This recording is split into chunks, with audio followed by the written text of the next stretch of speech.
تخيلي إن في شخص كان بيبدأ يومه برسالة ليكي، يسأل عليكي، يهتم بتفاصيل يومك ويخليكي تحسي إنك مهمة في حياته، وفجأة اختفى.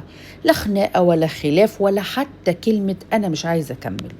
والأصعب إنك تفضلي كل يوم مستنية رسالة يمكن عمرها ما هتيجي. لكن السؤال الحقيقي مش هو اختفى ليه، السؤال ليه اختفائه وجعك بالشكل ده. احنا في الفيديو ده هقولك الحقيقة اللي ناس كتير مش بتتكلم عنها. أهلا بكم، أنا اسمي دودو، ودي قناة ما وراء العلاقات. القناة دي مش هتقولك الراجل دايما غلط ولا الست دايما صح، ولا هتدي أحكام جاهزة. احنا هنا هنحاول نفهم ايه اللي بيحصل جوه الإنسان، ليه بيقرب وليه بيبعد، وليه ساعات أكتر حاجة بتوجعنا هي الحاجة اللي ملهاش تفسير. ولو ده أول مرة تشوف القناة فأهلا بيك، ويلا بينا نبدأ. ليه الاختفاء يا جماعة بيوجع أكتر من الرفض؟ خليني أسأل سؤال. لو حد قالك بمنتهى الاحترام أنا آسف بس مش شايف إن إحنا مناسبين لبعض، أكيد هتزعل. لكن بعد فترة هتبدأ تتعافى. ليه؟ لأن في نهاية واضحة. لكن الاختفاء اللي غير مبرر فهو نهاية بدون نهاية.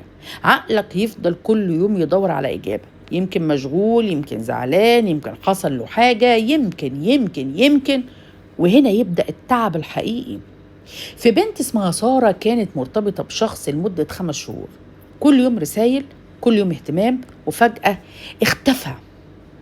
أول يوم قالت أكيد مشغول، تاني يوم قالت يمكن دخل اجتماع، ويوم ورا يوم وأعذار ورا أعذار.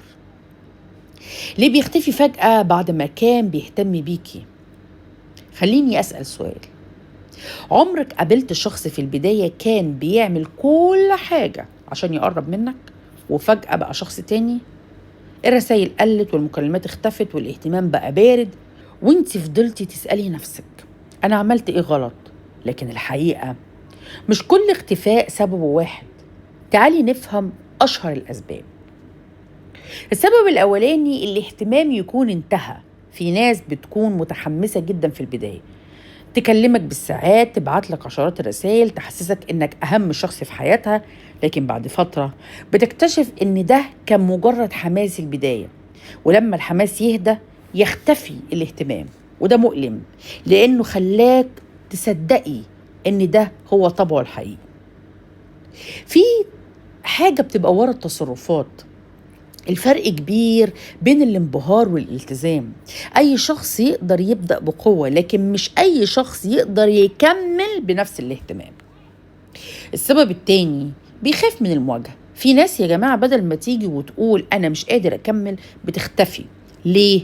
لأنها شايفة أن الاختفاء أسهل من الاعتراف. لكن الحقيقة هي بترتاح دقيقة وتسيب الطرف التاني يتعذب أسابيع.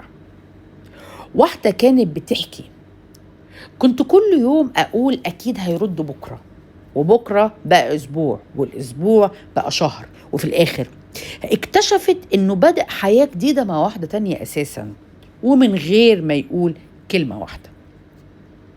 في شخص تاني، وده سبب موجود لكن مش لازم يكون في كل الحالات.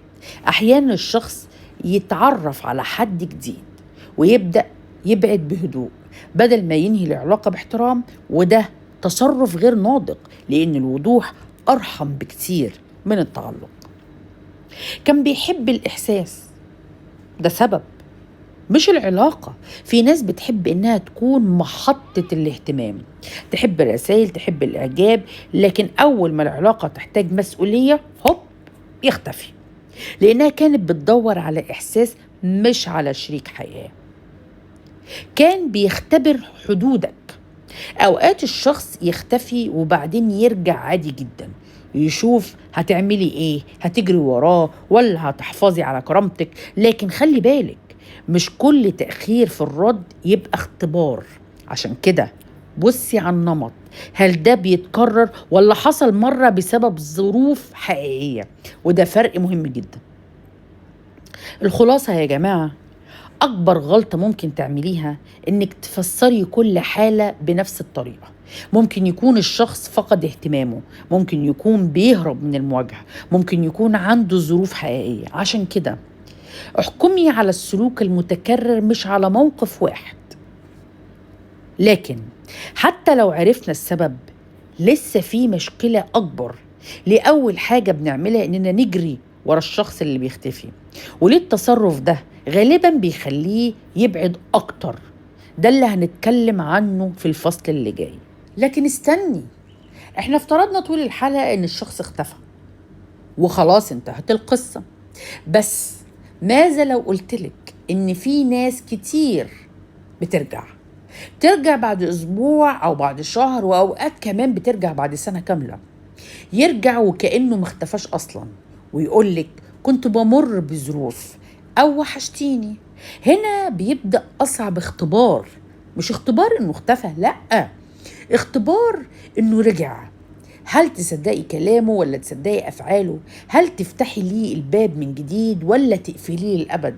صدقيني القرار ده غير حياة ناس كتير. وفي الحلقة الجاية هنكشف حاجة أغلب الناس بتقع فيها: إزاي تفرقي بين شخص رجع لأنه ندم فعلا وشخص رجع لأنه تأكد إنك لسه مستنياه. ولو عرفتي الفرق ممكن تنقذي نفسك من وجع يتكرر مرة تانية. أنا اسمي دودو، وده كان ما وراء العلاقات.